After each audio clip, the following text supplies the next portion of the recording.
L'Empire du Mali, du berceau mandingue à la chute d'un géant d'Afrique de l'Ouest.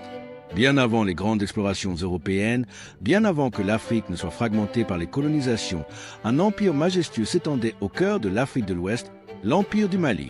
Fils des traditions mandingues et héritier des royaumes anciens, il fut l'un des plus puissants, des plus riches et des plus savants de tout le continent. Né dans la douleur d'une révolte contre l'oppression, porté par des figures légendaires comme Soundiata Keïta et Mansa Moussa, le Mali devint un centre politique, économique, intellectuel et spirituel de premier plan. À son apogée, il fascina les voyageurs arabes, déstabilisa les marchés d'Égypte par son or et fit entrer l'Afrique noire sur les cartes du monde. Mais comme tous les empires, il connut également la fragilité du pouvoir, les guerres internes, les assauts extérieurs et la lente désintégration.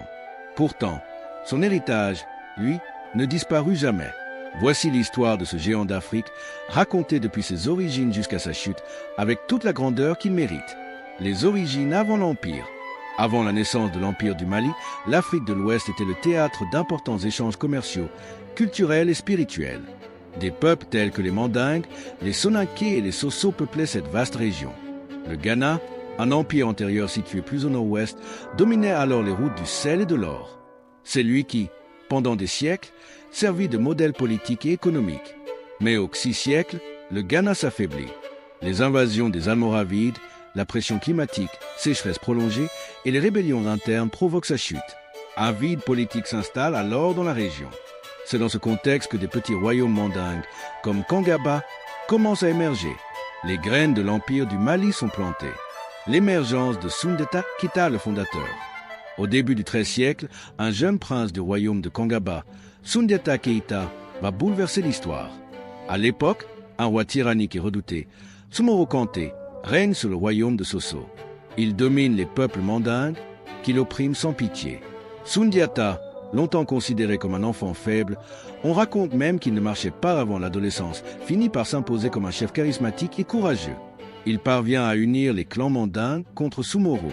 En 1235, lors de la célèbre bataille de Kirina, il écrase les troupes du Sosso.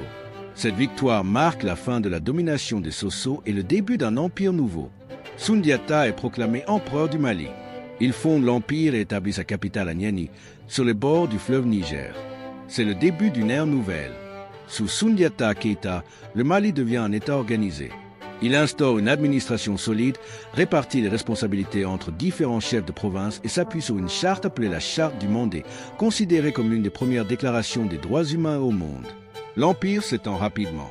Il englobe des territoires qui correspondent aujourd'hui au Mali, au Sénégal, à la Guinée, au Niger, à la Gambie et même jusqu'à des parties du Burkina Faso. L'unité se fait par la langue, la culture mandingue, le commerce et la diplomatie. L'âge d'or Mansa Moussa est l'apogée. Mais c'est surtout sous Mansa Moussa, qui règne de 1312 à 1337, que l'Empire atteint son apogée. Considéré comme l'un des hommes les plus riches de l'histoire, Mansa Moussa possède d'immenses quantités d'or. En 1324, lors de son célèbre pèlerinage à la Mecque-Hajj, il traverse le désert avec des milliers d'hommes, des centaines de chameaux et des tonnes d'or. Il distribue tant de richesses sur son passage qu'il perturbe l'économie de l'Égypte pendant plusieurs années. Ce pèlerinage attire l'attention du monde musulman sur l'Afrique de l'Ouest. Grâce à lui, le Mali est inscrit sur les cartes du monde médiéval. Sous son règne, Tombouctou devient un grand centre intellectuel et spirituel. Il y fait construire des mosquées, fonde des écoles, soutient la propagation de l'islam, tout en respectant les traditions africaines. Lors, le savoir et la foi font du Mali un empire respecté sur 3 continents. Au retour de son pèlerinage, Mansa Moussa ne revient pas seul. Il ramène avec lui des architectes arabes, des érudits musulmans, des manuscrits précieux et initie une véritable révolution culturelle. Il fait construire la célèbre mosquée de Djangarébé à Tombouctou, ainsi que l'université de Sankoré, qui devient l'un des plus grands centres intellectuels du monde musulman. Les savants y traduisent et recopient des œuvres grecques, arabes et africaines. Mais le roi veille aussi à préserver l'identité mandingue, les griots comme Balafa Seke. Les castes sociales, les rituels animistes et les féticheurs cohabitent avec l'islam dans une harmonie culturelle rare. Le Mali devient un modèle de tolérance et de savoir. Le déclin progressif entre le XVe et le XVIe siècle. Après la mort de Mansa Moussa, l'empire commence à s'affaiblir. Plusieurs facteurs vont entraîner son déclin. Des guerres de succession opposent les princes pour le trône. Des provinces comme Djenné ou Gao déclarent leur indépendance. En 1433, les Touaregs envahissent Tombouctou. À l'est, un nouvel empire, le Songhai, monte en puissance. En 1468, le roi Soni Alibert, souverain du Songhai, prend Gao puis Tombouctou. Le cœur du Mali est perdu. L'empire recule, se fragmente et entre dans une longue agonie. La chute finale entre le XVIe et le XVIIe siècle. Un dernier sursaut a lieu sous Mansa Mahmud II, mais il est trop tard. En 1599, le royaume du de Nantes, situé dans le Fouta Toro, inflige une lourde défaite au Mali lors de la bataille de Djenné. Les dernières provinces se soulèvent ou tombent entre les mains d'ennemis. L'empire se réduit progressivement autour de Niani, l'ancienne capitale, puis disparaît complètement.